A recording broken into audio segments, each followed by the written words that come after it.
Donc, bonjour à vous. Merci d'être là ce matin avec nous pour cette dernière masterclass du mois de septembre, de la rentrée. Merci Ismaël de nous faire ce plaisir de conclure ce mois de septembre avec cette masterclass. Cette masterclass, oui, tout à fait. Alors, très bien. Mamadou du Sénégal, Didi de la Côte d'Ivoire. Alors, on va démarrer. Les retardataires nous prendront en route. Alors, Ismaël, Parfait. j'ai trois petites questions pour vous. Donc, je vais couper mon écran. J'arrête mon partage d'écran pour l'instant. Et on va mettre Ismaël Diaby en plein écran parce que c'est le moment de vérité. Face caméra. Trois questions. Ismaël, en un mot, quel mot vous décrit le plus et pourquoi? Quel mot me décrit le plus? Et pourquoi? Alors, tout dépend de qui à qui on pose la question. Dans ma vie professionnelle, on va parler de quelqu'un de perfectionniste, voilà, perfectionniste dans le monde professionnel. Ok. Et pourquoi? Parce que je veux que tout soit parfait. J'ai une exigence de résultat, je me mets la pression, je veux être parfait, je veux que tout soit bien dans ce que l'on fait. Donc, ce besoin d'excellence-là, je l'ai constamment. Et je pense que c'est ce qui m'a guidé tout au long de ma carrière jusqu'à ce jour. Ça vient d'où, ce besoin d'excellence?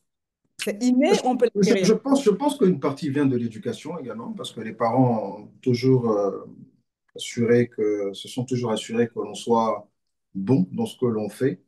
En soi, il y a quand même une certaine rigueur qu'on a eue depuis la tendre enfance jusqu'à même aujourd'hui. Et donc, je pense qu'une partie vient de là.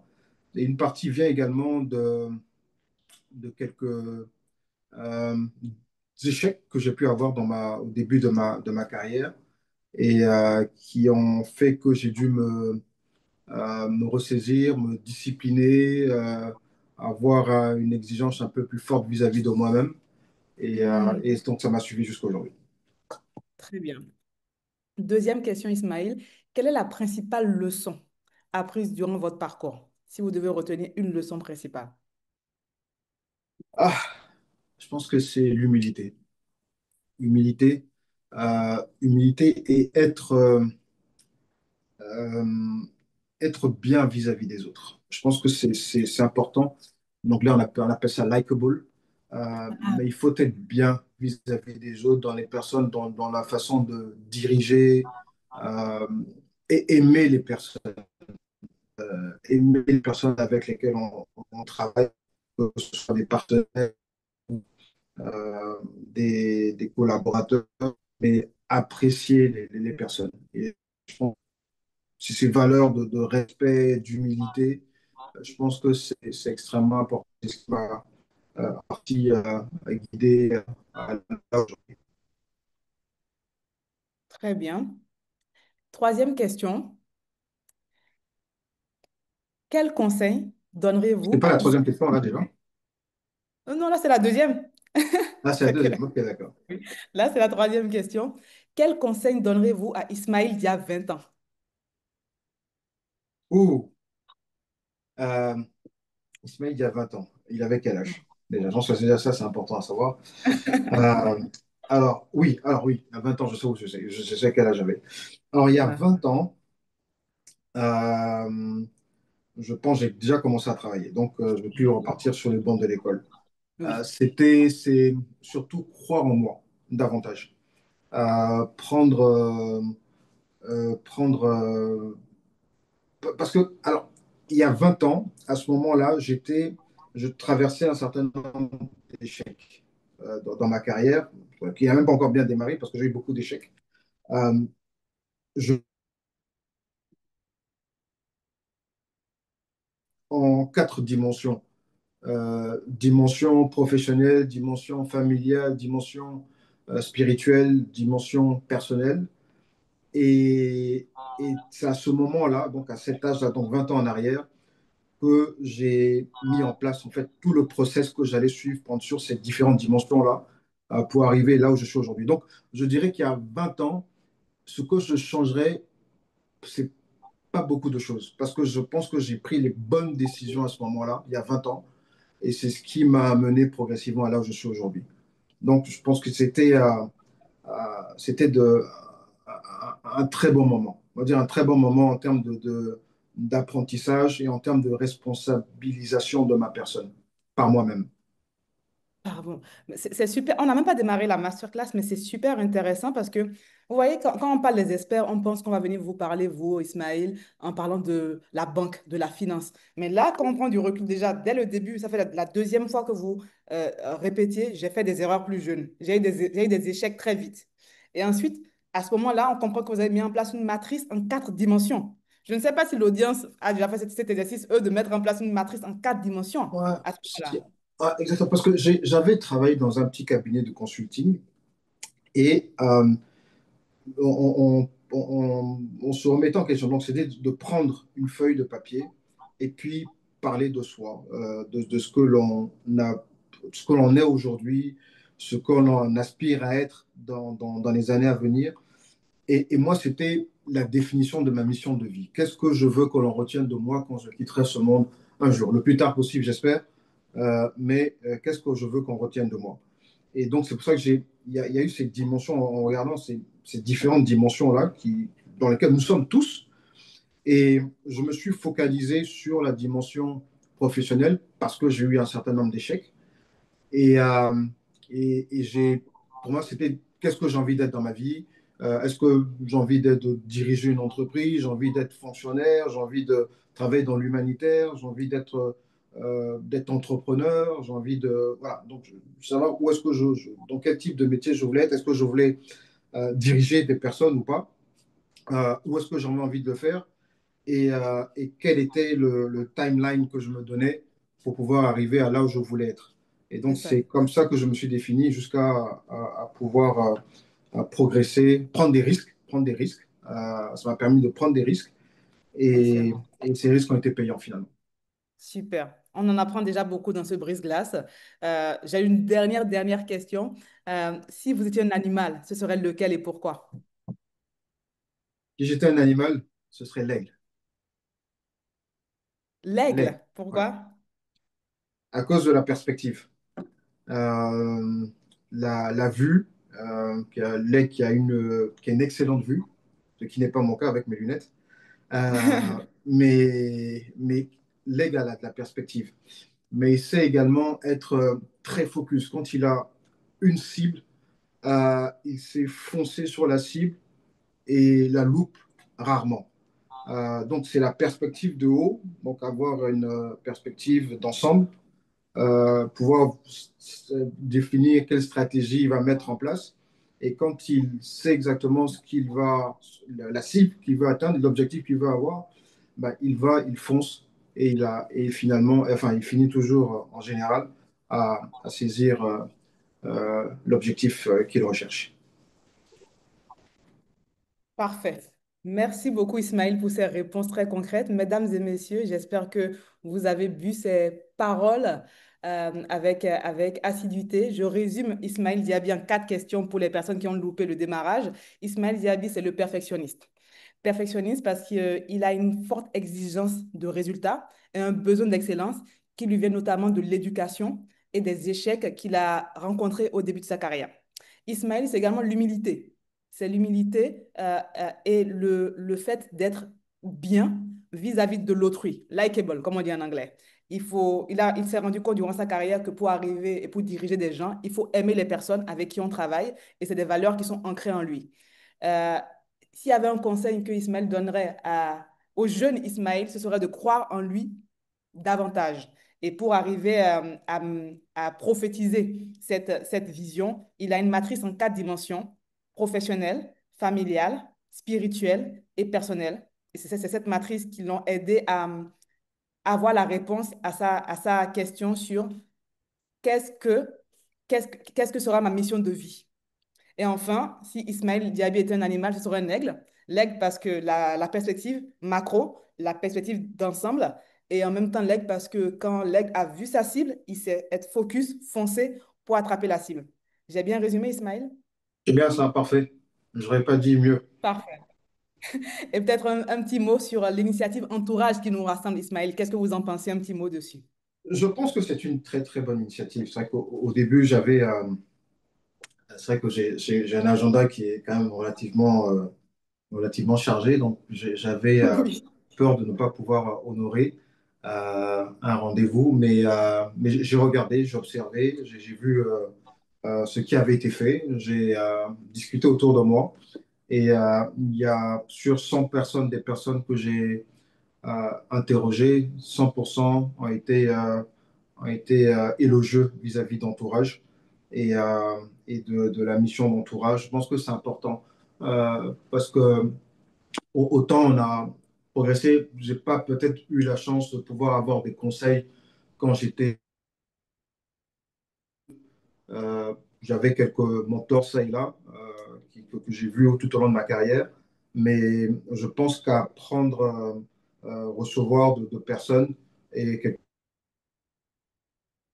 qui est extrêmement important. Donc, si je peux partager le peu de connaissances que j'ai particulier qui peut intéresser certaines personnes, je serais très heureux de pouvoir le faire. Donc, je pense que la mission est très noble, le partage de connaissances, et on en a besoin en Afrique. On en a véritablement besoin en Afrique. Parfait. Merci beaucoup, Ismaël, pour ces gentils mots sur Entourage. Ça me permet d'introduire pendant 2 minutes cette initiative Entourage parce que chaque semaine, c'est un nouvel expert, donc une nouvelle audience qui nous découvre. Je me présente, je suis Raouda Taminou, je suis la fondatrice d'Entourage. Et comme Ismaël l'a dit, Entourage, c'est quoi? C'est une mission qu'on s'est donnée avec les experts de démocratiser l'accès à l'expertise de premier plan. On essaye ensemble de bâtir un mouvement d'utilité et d'excellence au service du développement du continent. Vous qui nous écoutez, mesdames et messieurs, si vous avez un projet ambitieux, que ce soit un projet d'entrepreneuriat ou un projet de carrière, un projet ambitieux en Afrique et vous cherchez des conseils fiables, ma réponse pour vous, c'est d'arrêter de chercher. Vous avez l'ambition, nous avons les experts. Avec Entourage, on vous met à disposition ces experts, c'est plein de visages que vous connaissez. C'est des personnes qui sont reconnues comme les meilleurs de leur domaine en Afrique aujourd'hui et qui sont là pour vous aider à accélérer votre trajectoire en Afrique. C'est des experts qui sont des devanciers, qui ont rencontré les mêmes problèmes que vous rencontrez aujourd'hui et qui sont prêts à vous partager les clés de leur succès ou même de leurs échecs pour que vous évitez de commettre les mêmes erreurs. C'est des experts qui sont des décideurs, comme Ismaël, ils sont à des postes de direction et si votre projet est pertinent, ils peuvent vous ouvrir des portes. Et c'est des experts qui sont des facilitateurs qui peuvent vous connecter à la bonne personne pour aller beaucoup plus vite et beaucoup plus loin. Ça s'appelle Entourage, c'est accessible sur www.entourage.africa. Le lien est dans le chat si vous voulez en savoir plus. C'est un réseau de plus de 90 experts aujourd'hui, en un an, qui nous ont fait confiance. Ils ont plus de 20 ans d'expérience en moyenne. Ils ont travaillé dans environ 35 pays sur le continent et ils couvrent à eux tous 30 secteurs. Tout ça pour dire que peu importe le besoin que vous aurez, je suis quasiment sûre que la réponse sera sur Entourage avec nos experts. Et comment ça marche? Vous allez sur c'est une plateforme qu'on vous met à disposition pour réserver des appels vidéo payants de 30 minutes ou de 1 heure avec ces experts. Et vous repartez de là avec des conseils personnalisés pour développer votre carrière ou votre business. Très simple. Vous accédez à des experts comme Ismaël qui d'habitude ne sont pas très accessibles, ils sont très occupés. Vous leur posez vos questions, vous obtenez des conseils concrets et comme ça, vous atteignez vos objectifs rapidement et facilement en Afrique. Et ça marche déjà depuis plus d'1 an. On a accompagné plus de 300 clients qui nous font confiance, qui laissent des avis positifs sur les profils de nos experts. Et ces clients sont boostés après avoir échangé avec les experts entourage. Ils sont capables d'oser plus. Donc, faites comme eux et passez à l'action. Et pour aller encore plus loin, on a développé un nouveau produit qui s'appelle Entourage Plus, où on vous aide à répliquer le parcours des vrais succès africains. On vous décrypte étape par étape, à travers des études de cas, comment ces experts ont fait pour arriver au stade où ils en sont. Entourage Plus, c'est votre espace de réussite en Afrique à travers des contenus exclusifs, des masterclass, des études de cas sur les cas africains, une communauté d'ambitieux en Afrique avec lesquels réseauter pour s'élever en pair, et enfin un accès privilégié avec des experts avec lesquels on apprend ensemble en live mentorat. Je vous en parlerai dans quelques instants après l'étude de cas avec Ismaël Diaby, mais sans plus attendre, on va laisser la parole à notre expert. Tous les samedis, les experts entourage jouent le jeu. Ils viennent gratuitement pendant 1 heure vous former, vous élever sur leur thématique d'expertise. Et ce samedi, c'est Monsieur Ismaël Diaby qui va nous élever ensemble sur la thématique de construire l'avenir des paiements en Afrique. Ismaël, la parole est à vous. Je vous laisse vous présenter brièvement le temps que je projette vos slides. Très bien, parfait. Bonjour tout le monde, j'espère que vous allez bien. Je ne sais pas d'où vous venez, je sais pas, je ne peux pas vous voir. Mais merci d'avoir pris de votre temps ce samedi, alors que vous auriez pu être en famille, entouré des vôtres, pour qu'on puisse échanger sur ce sujet-là, du paiement digital. Alors, je parle échange parce que je ne suis pas très habitué au monologue, donc je veux que ce soit, je pense qu'on aura l'opportunité d'échanger par la suite. Donc, je suis Ismail Djabi, donc vous devez le savoir, de Visa. Je suis le vice-président et directeur général de Visa pour l'Afrique de l'Ouest et l'Afrique centrale. Et donc, je pilote nos activités pour 17 pays, les pays de l'UEMOA, de la zone CEMAC, du Cap-Vert, la Guinée-Conakry et de Sao Tomé et Principe. Je travaille chez Visa depuis 12 ans maintenant. 10 ans, Visa qui est la, aujourd'hui une des 10 premières entreprises en termes de capitalisation boursière dans le monde. Une capitalisation boursière qui est à 650 milliards de dollars. On est 30 000 employés dans le monde. C'est plus de 15 500 institutions financières avec lesquelles nous travaillons dans le monde. Plus de 4 milliards de cartes plastiques et 15 milliards de tokens, plus de 150 millions de commerçants qui acceptent le paiement digital. Et donc, c'est le premier acteur mondial en termes de paiement. J'ai commencé donc chez Visa il y a 12 ans euh, en tant que directeur du business development pour l'Afrique de l'Ouest, basé à Casablanca. Et ensuite, avant que mes responsabilités soient vues étendues à l'Afrique centrale, donc j'ai été directeur du business development pour l'Afrique de l'Ouest et l'Afrique centrale en 2016. En 2017, je suis passé directeur général et en 2023, j'ai été nommé vice-président. Et avant de d'entrer chez Visa, j'ai été banquier. On parlera peut-être de temps à autre de banque. Donc, j'étais banquier pendant 3 ans au sein du groupe BNP Paribas, donc pour la filiale Côte d'Ivoire, où j'ai dirigé le consumer banking. Et avant cela, j'étais en charge du business development pour la banque. Et avant de rejoindre pardon, BNP Paribas, j'étais chez Western Union dans le transfert d'argent, euh, où j'ai travaillé pendant 7 ans au siège à Paris et ensuite au Maroc où la direction Afrique a été. Donc voilà, donc expérience dans les paiements, dans le domaine financier. Rien ne m'a mené à évoluer dans ce secteur-là. C'était vraiment des opportunités que j'ai eues dans la vie. Je pense qu'il faut également ne pas être figé. Faut s'ouvrir aux opportunités de la vie. Comme je dis, quelquefois, j'aurais pu être vendeur de couches pour bébé chez Pampers, mais les opportunités de la vie m'ont amené à faire du paiement. Je suis ivoirien. Je suis ivoirien. Alors, le paiement digital. Alors, il y a quelques années de cela, on va dire, il y a 15 ans, un peu plus de 15 ans, le paiement digital n'existait pratiquement pas dans la région. Et même au-delà, avant, on parlait de mandats postaux, on parlait après de Western Union, ce type d'activité.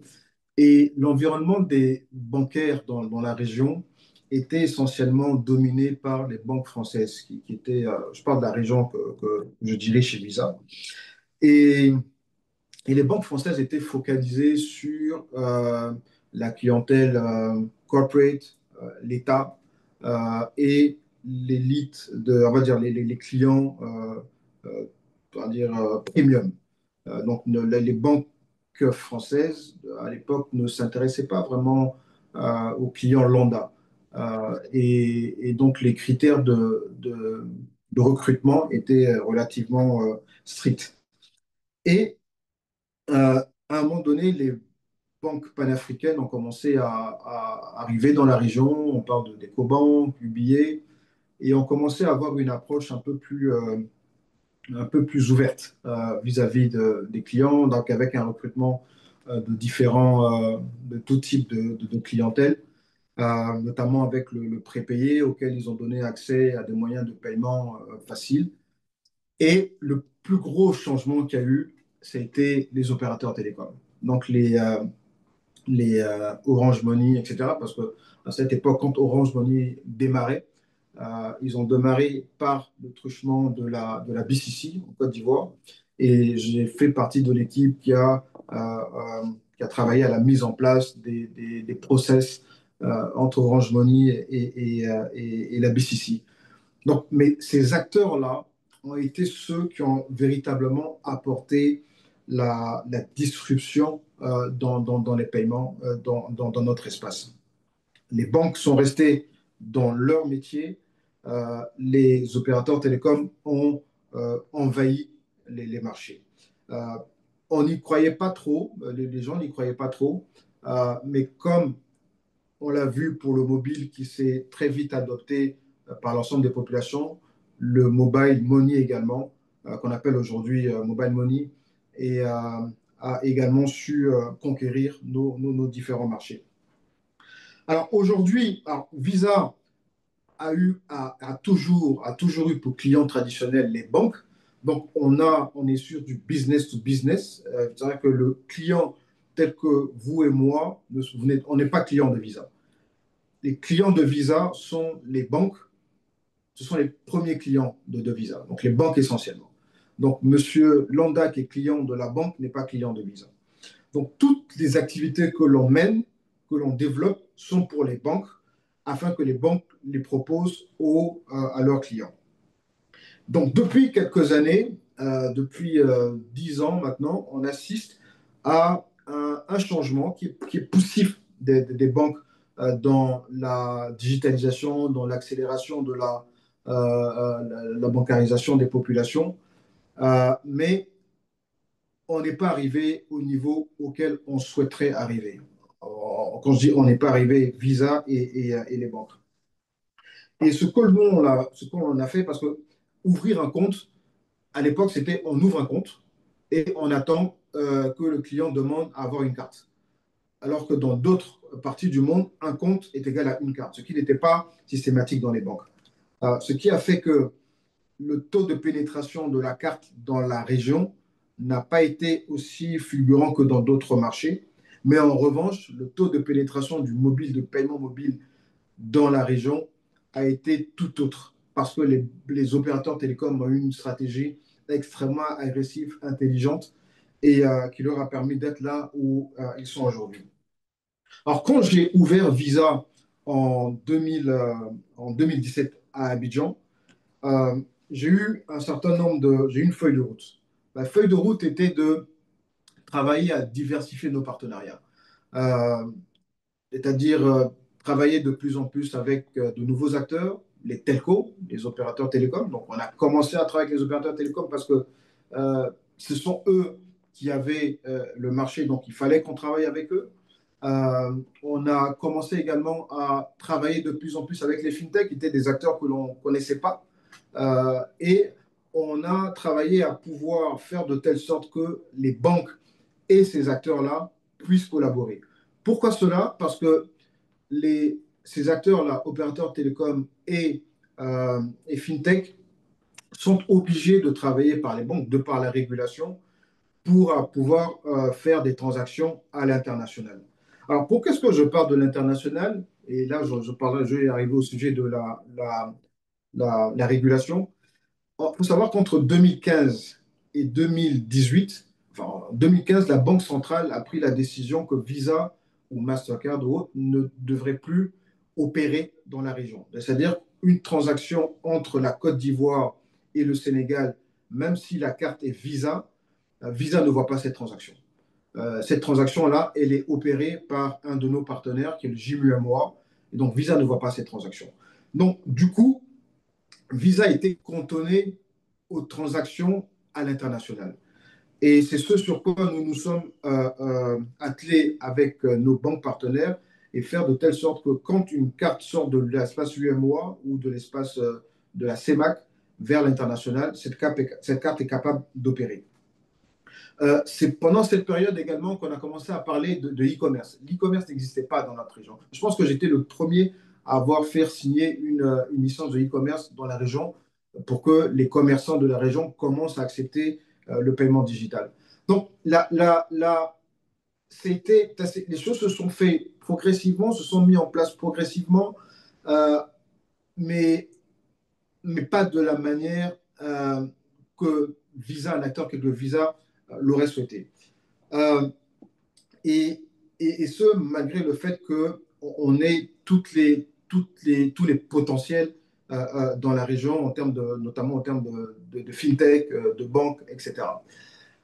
Mais, et ces dernières années, on s'est donné une feuille de route qui était de travailler à réellement accélérer le paiement digital dans la région. Donc, ce qu'on a fait, c'est qu'on a commencé à travailler de manière beaucoup plus proche avec les acteurs. Avant, on signait une licence et le partenaire se débrouillait. Voilà, devait créer, émettre des cartes, etc., etc.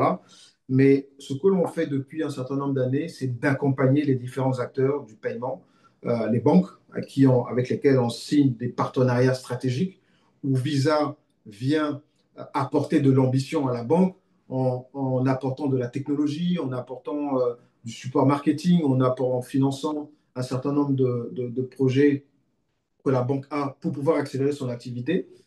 Et on a commencé également à le faire avec les fintechs que l'on accompagne, avec lesquels on signe des partenariats stratégiques et que l'on accompagne sur leur croissance. Il y a le gros des fintechs que l'on connaît dans la place qui sont très connus, qui sont accompagnés par Visa depuis un certain nombre d'années.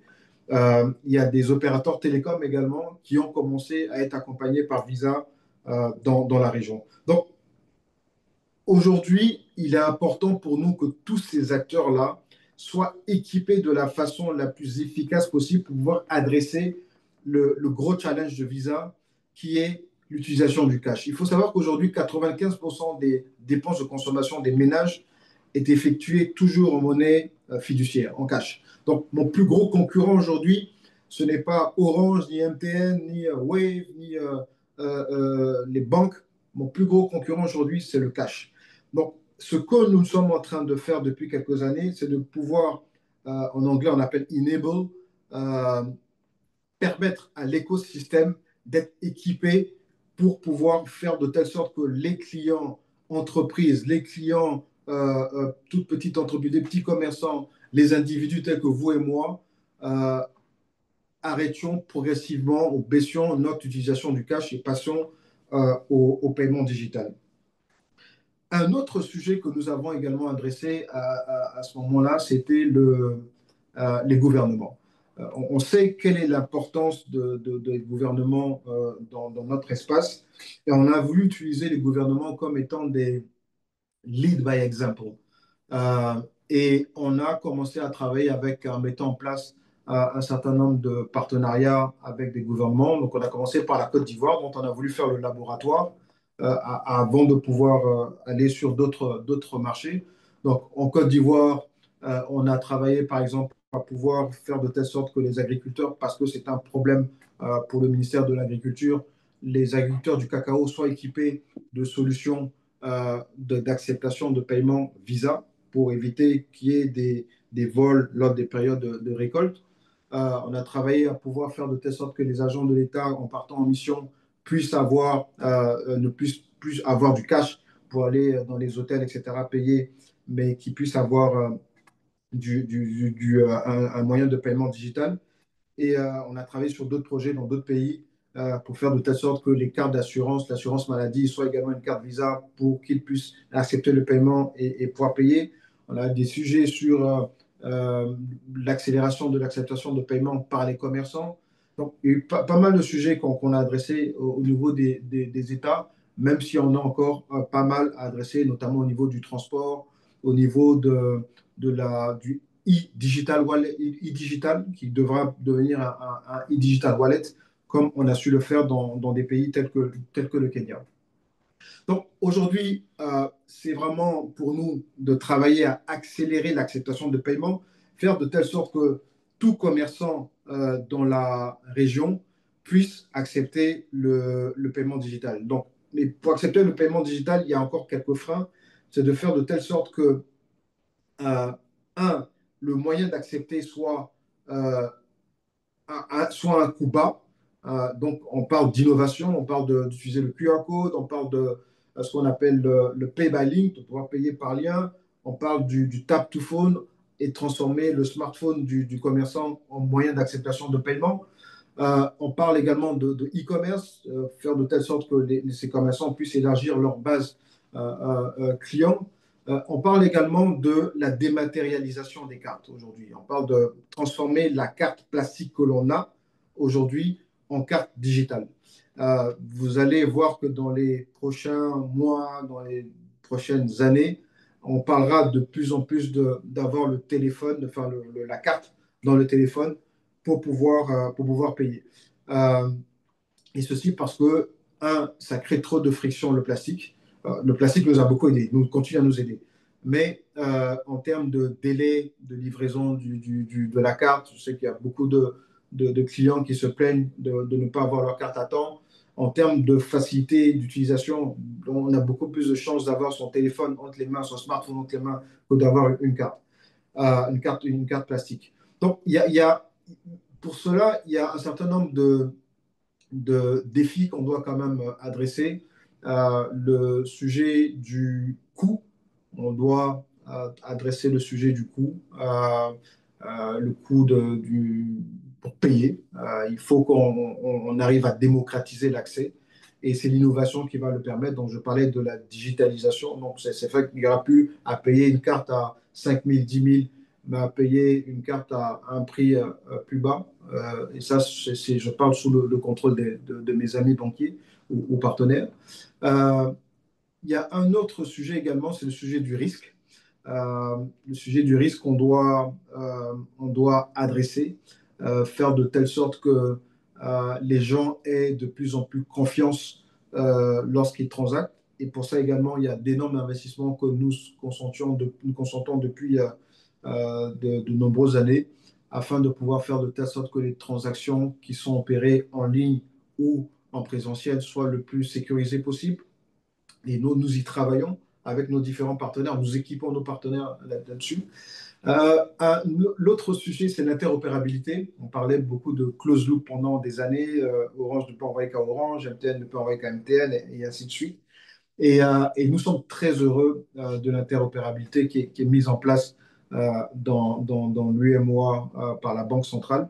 Euh, Est-ce que comme on dit, les economics font l'affaire des différents partenaires? Je n'en suis pas très sûr, mais pour les individus lambda que nous sommes, la gratuité d'un certain nombre de coûts permet d'accélérer, à mon avis, la circulation de l'argent dans la région. Euh, L'autre sujet, c'est l'éducation financière. On a encore beaucoup de nos populations qui ne sont pas au fait des paiements. Euh, mais quand on voit le niveau d'utilisation du mobile money, on peut se dire que tout le monde sait l'utiliser. Mais en revanche, il n'y a pas beaucoup de gens qui l'utilisent, mais qui délèguent à d'autres personnes afin que ces autres personnes puissent le faire à leur place. Et moi, aujourd'hui, l'idée est de faire de telle sorte que le donneur d'ordre, celui qui envoie, qui demande à envoyer, à transférer de l'argent, soit capable de le faire à partir de son téléphone. Mais pour ça, il faut éduquer, il faut sensibiliser, il faut oui, sensibiliser nos populations et avoir beaucoup de pédagogie. Et ce, en commençant par nos commerçants.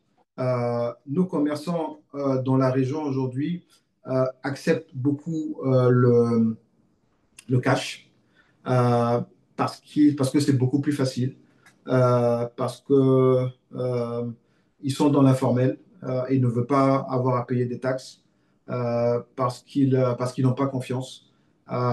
Et l'idée pour nous est de pouvoir travailler à faire de telle sorte que ces commerçants-là puissent accepter le paiement digital. Euh, les opérateurs télécoms nous ont aidés là-dessus. Les opérateurs télécoms ont très bien joué aujourd'hui. Je vois que Wave est partout, je vois que Orange Money également est partout. Donc les opérateurs télécoms ont fait un très bon boulot à ce niveau-là. Mais maintenant, c'est de faire de telle sorte que les personnes qui viennent dans notre espace soient capables également de pouvoir payer chez ces commerçants-là. Donc ça, c'est une partie de la mission que nous aurons. Parce que, encore une fois, comme je vous ai dit, Visa est cantonné sur l'international. C'est-à-dire que les personnes qui viennent de l'étranger vers l'espace UMOA qu'on puisse leur permettre de pouvoir payer avec leur moyen de paiement. Et ceux qui quittent l'espace UMOA ou CEMAC pour aller dans d'autres pays soient capables de pouvoir payer. C'est dans ces rôles-là que Visa aujourd'hui. Alors, il y a un certain nombre de sujets qu'on doit adresser à ce niveau. C'est de faire de telle sorte que nos commerçants soient équipés de tout type de moyens d'acceptation de paiement. Que je vienne avec mon smartphone, que je vienne avec ma bague. Demain, on peut payer avec la bague. On peut le faire déjà aujourd'hui. Que l'on vienne avec ses lunettes, qu'on puisse payer avec ses lunettes. Que l'on vienne avec sa carte bancaire. Que l'on soit capable de pouvoir payer chez le commerçant. Et le commerçant doit être équipé de moyens d'acceptation de paiement pour que tout type de scénario de paiement soit accepté. C'est ce qu'on appelle l'acceptation ubiquitaire. Euh, et faire de telle sorte que le commerçant ne perde aucune vente. Ça, c'est la première des choses. Deuxième des choses, la traçabilité de ces transactions-là permettra à une entité qui était un peu dans l'informel de pouvoir un temps soit peu se formaliser et en y associant les microfinances, les banques, derrière pour pouvoir apporter du crédit du microcrédit, nanocrédit, picocrédit à ces commerçants-là, euh, c'est des arguments qui pourraient encourager ces commerçants à bouger progressivement vers la formalisation de leur activité parce que le sens de l'histoire veut que notre activité devienne, tout notre écosystème d'affaires, des affaires, devienne de plus en plus formel. C'est le sens de l'histoire. On ne pourra pas perdurer à vitam aeternam dans l'informel dans lequel nous sommes aujourd'hui. Donc, et apporter la digitalisation en venant avec des incentives pour les commerçants une autre des priorités que l'on veut adresser. Euh, un dernier sujet est celui des nouvelles technologies. Aujourd'hui, on parle de plus en plus de Bitcoin, on parle de plus en plus de ces nouveaux moyens de payer que Visa également suit aujourd'hui. On suit ça de manière très proche. On a commencé à être dans le stablecoin, c'est un crypto qui est relié au dollar. Et, on pense que ce sera également euh, l'avenir du paiement. De tout ce qui est blockchain sera l'avenir du paiement. Mais on y va progressivement parce que même si on apprend très vite, mais on continue à apprendre et on doit travailler là-dessus avec les régulateurs parce que ce n'est pas encore très accepté dans nos marchés et il est de notre rôle de pouvoir travailler avec les régulateurs et faire de telle sorte que ces régulateurs puissent accepter le paiement au travers des technologies telles que la blockchain. Euh, les États également, les gouvernements, il est important que les gouvernements aussi puissent aujourd'hui, comme on dit, lead by example et donner the way to go. Je prends l'exemple du Nigeria. L'État a décidé que le cash ne devrait plus circuler dans l'économie nigérienne. Aujourd'hui, le cash n'existe plus. Il n'y a pratiquement plus de cash dans les rues de Lagos. Tout le monde paye de manière digitale aujourd'hui, avec le real-time payment. Tout le monde paye de manière digitale. Et c'était la volonté de l'État qui a permis de le faire. Donc, on évolue dans un écosystème, dans un environnement où il y a de nombreux acteurs qui sont inventifs, qui sont innovants dans leur approche, mais que je prends des fintechs, je parle des opérateurs de télécom et je parle également des banquiers qui sont de plus en plus, qui essaient d'être de plus en plus innovants. Mais on ne peut agir qu'avec les bonnes régulations en place. Et pour moi, il est très important et ça fait partie de mon rôle de continuer à sensibiliser les banques centrales, les gouvernements et faire de telle sorte que les décisions qui sont prises par ces institutions-là n'aillent pas à l'encontre du développement du digital, du paiement digital, de la modernisation de notre économie, de, également du développement également humain des personnes, parce que tous ces commerçants, tous ces opérateurs économiques qui vont au travers du paiement digital voir leur chiffre d'affaires augmenter, euh, vont pouvoir recruter plus de monde, vont pouvoir agrandir leur activité, vont pouvoir payer davantage d'impôts aux États, si c'est ce que puisque c'est ce que l'État attend de nous. Euh, il faut qu'ils prennent les bonnes décisions. Et donc, notre rôle est de pouvoir travailler avec ces différents acteurs-là afin qu'ils puissent prendre les bonnes décisions. Euh, quel est notre rêve? Quel est mon rêve pour demain? Mon rêve pour demain est que nos, nos commerçants, je prends la petite vendeuse euh, d'Aloco ou d'Attiqué, soit capable de recevoir le paiement digital pour pouvoir, va pouvoir vendre son attiqué et recevoir le paiement digital. Et en recevant ce paiement digital-là, que l'assurance puisse être connectée à son téléphone et puisse prélever de l'argent pour même une petite somme, 100 francs par jour, 200 francs par jour. Et l'intelligence artificielle peut aider à cela, que cet argent-là soit prélevé de son compte mobile wallet, on va parler de wallet, et que cette femme-là puisse assurer son activité, puisse assurer sa famille, que la microfinance ou la banque puisse prélever 500 francs de son wallet pour pouvoir le déposer sur un compte d'épargne, que l'entreprise auprès de laquelle elle a souscrit, enfin la microfinance auprès de laquelle elle a souscrit un crédit, un microcrédit, un autre crédit, picocrédit, puisse également prélever de son téléphone pour pouvoir le faire. Qu'elle puisse envoyer de l'argent à son enfant qui est au Ghana ou au Maroc ou en France pour pouvoir supporter son enfant. Qu'elle puisse payer, commander le soir, en rentrant chez elle, qu'elle soit à la maison, qu'elle puisse commander des médicaments ou quelque chose pour pouvoir se soigner et pouvoir payer de manière digitale et sécurisée. Qu'elle puisse avoir tout un tas d'expériences qui soient digitales et qui lui permettent de pouvoir subvenir à ses besoins sans avoir à sortir du cash.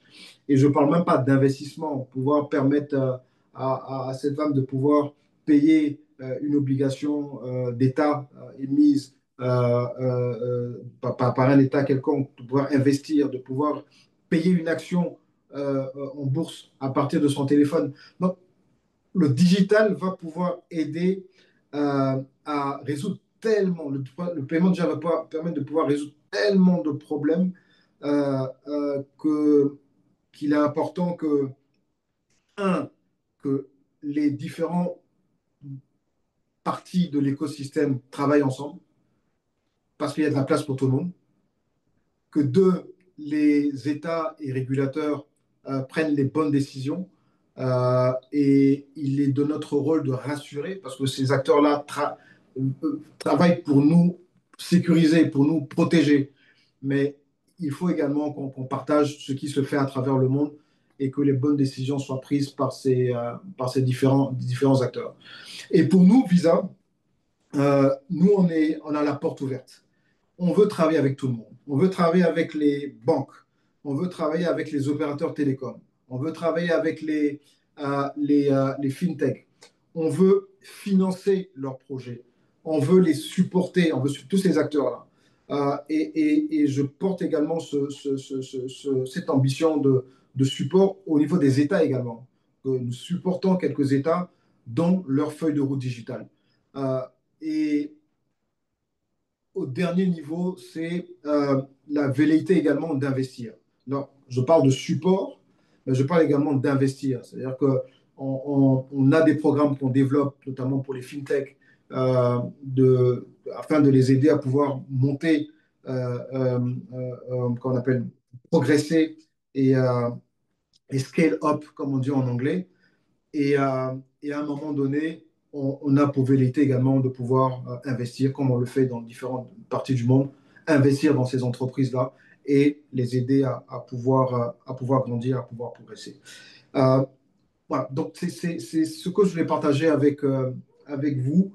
Et pour moi, c'est vraiment d'avoir de l'ambition. On est, on a, on a tout. On a la matière grise qui a été formée à l'étranger, qui a été formée localement. On a la technologie qui existe. En tout cas, nous, Visa, avons la technologie pour pouvoir supporter l'écosystème.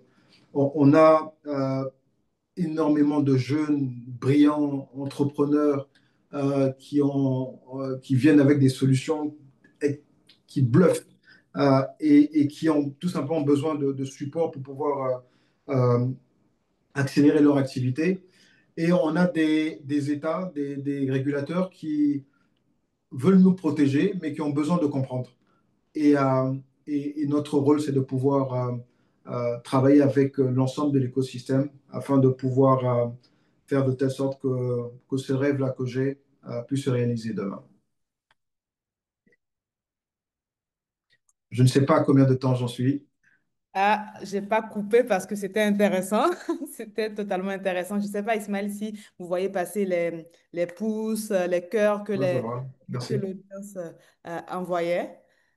C'était super intéressant. Puis surtout le mot de la fin sur le rêve, votre rêve à vous en tout cas, parce que je pense que c'est une mission que vous portez. Donc, je trouve que ça permet en plus de résumer cette vision 360 de collaboration entre les différents acteurs de l'écosystème tels que les banques, les telcos, les fintech, les États, les stratégies, les États et les régulateurs. Et l'exemple de cette cette dame vendeuse d'Atcheke à Abidjan qui arrive à réaliser toutes ces opérations du quotidien depuis son téléphone portable grâce au paiement, c'est quelque chose auquel on aspire tous. Donc, mesdames et messieurs, déjà, merci pour vos réactions. Hein, merci pour vos réactions. On a mieux compris comment Visa, en tout cas à travers vous, voyez l'avenir J'ai des paiements. essayé. Voilà, en tout cas, on a compris votre vision à J'ai vous. essayé de réduire, mais il y a tellement de choses à raconter. Il y a tellement de choses. Après, il faut s'attaquer projet après projet. C'est ce que c'est ce que je vais proposer, Ismaël, qu'on fasse ensemble, qu'on prenne un cas pratique, une étude de cas sur comment vous avez démocratisé l'accès aux paiements digitaux pour des millions de personnes en Afrique francophone. Donc, on a déjà compris votre parcours qui vous a conduit à à ce poste au sein de Visa où vous avez pu déployer tout au long de votre carrière des paiements digitaux. Vous venez de nous expliquer avec entrain votre vision personnelle du rôle de la FinTech dans la transformation, du rôle des banques de la FinTech notamment dans les transformations de l'Afrique francophone. Peut-être la première question que j'aurais pour vous, c'est quelles expériences majeures vous ont préparé, vous, à relever le défi de démocratiser les paiements digitaux? J'ai compris, vous avez commencé par Western Union, de Western Union, BNP, Visa Afrique. Voilà. Est-ce qu'il y a des expériences majeures qui vous ont préparé à relever ce défi de démocratiser l'accès aux paiements digitaux en Afrique francophone? Moi, je pense que c'est Hello, vous avez aimé ce contenu? Vous voulez voir la vidéo complète de l'étude de cas associée? Rien de plus simple. Cliquez sur le lien Entourage Plus dans la légende de cette vidéo pour rejoindre notre offre premium.